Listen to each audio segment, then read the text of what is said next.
Madame la Ministre, chers collègues, nous avons déjà exprimé notre point de vue lors de la Commission économie, je serai donc bref. Pour lutter contre le réchauffement climatique et pour assurer notre approvisionnement en électricité, les énergies renouvelables sont indispensables. Or, le développement du renouvelable ne doit pas se faire n'importe comment. Il faut tenir compte des avantages et inconvénients en termes environnementaux, socio-économiques.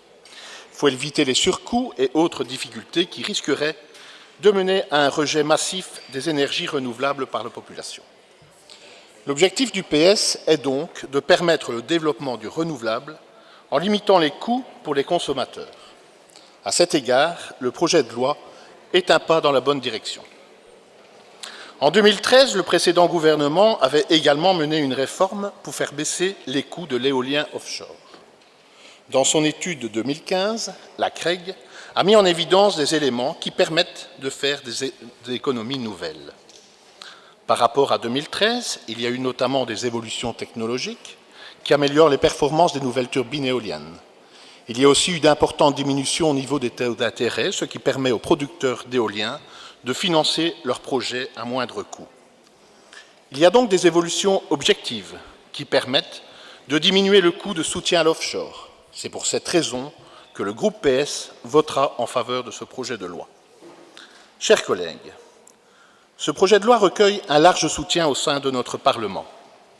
Le vote de cette loi pouvait se passer sans difficulté. Mais malheureusement, la façon de travailler de la ministre Marguem a une nouvelle fois retardé et envenimé les débats parlementaires. Le 20 novembre 2015, la ministre Marguem a publié un communiqué de presse très détaillé pour annoncer que le gouvernement fédéral réformait la subvention des parcs éoliens offshore. Après ce communiqué de presse, il a fallu attendre plus de 7 mois pour que la ministre dépose enfin un projet de loi. Ce long retard a mis en danger le développement des projets d'éoliennes offshore. Les producteurs ont été maintenus dans l'incertitude au risque de voir les investisseurs renoncer à la construction de nouvelles éoliennes offshore. Après 7 mois de retard au sein du gouvernement, la ministre a ensuite essayé de nous faire avaler, sans préparation aucune et en à peine 2 heures, des amendements à la loi programme en commission finances. 7 mois pour le gouvernement, 2 heures pour le Parlement, Madame Marguem.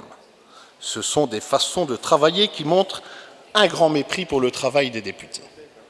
Quand une réforme est nécessaire et urgente, nous sommes toujours prêts à travailler rapidement. Mais ne comptez pas sur nous pour voter des lois à la va-vite, sans même avoir eu le temps de les analyser en profondeur. Ce n'est pas notre conception du travail de parlementaire. À l'avenir, j'espère que vous aurez compris que les passages en force ne fonctionnent pas et que le travail du gouvernement n'en sort pas grandi. Il y a eu des dysfonctionnements au niveau de la méthode de travail, mais aussi au niveau de la communication.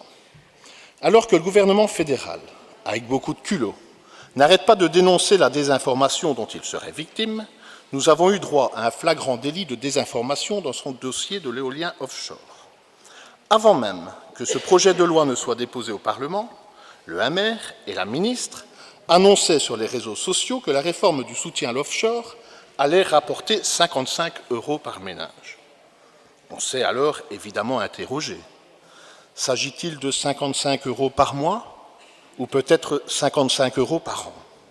On a alors analysé les textes et posé la question à la ministre et on a découvert qu'il s'agissait en fait de 55 € par ménage économisé sur une période de 19 ans. Oui, 19 ans, rien que ça. C'est à peine plus de 2 € par an. Et la ministre ne s'est pas privée de diffuser cette désinformation sur les réseaux sociaux. Évidemment, vous n'avez pas jugé utile de dire par ailleurs que sur la même période de 19 ans, l'augmentation de la TVA sur l'électricité de 6% à 21% coûtera aux consommateurs en moyenne près de 2 000 €.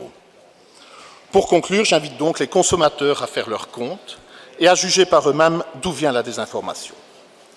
Madame la ministre, j'ai le plaisir de souvent vous rencontrer dans d'autres lieux décisionnels. J'apprécie votre répartie. Je salue votre art oratoire. Vous avez souvent la bonne réplique qui fait mouche. Mais en parlant de mouche, pouvez-vous me dire quelle mouche vous a piqué pour s'attaquer à la vie privée de notre collègue Karine Lallieu? je ne pense pas que le Parlement gagne à ce que nos débats volent au niveau des pâquerettes. Cependant, Madame la Ministre, je vous connais bien, je vous connais très bien. Je suis peut-être celui qui vous connaît le mieux au sein de cette Assemblée. Et je pense que votre agressivité verbale trouve son origine dans le fait que vous ne maîtrisez pas votre dossier. Madame la Ministre, ressaisissez-vous, arrêtez vos querelles de bas étage, étudiez vos dossiers et vous récupérez peut-être une once de crédibilité, non pas auprès du Parti socialiste, mais auprès de votre propre majorité. Je vous remercie. Merci, Monsieur Delannoy.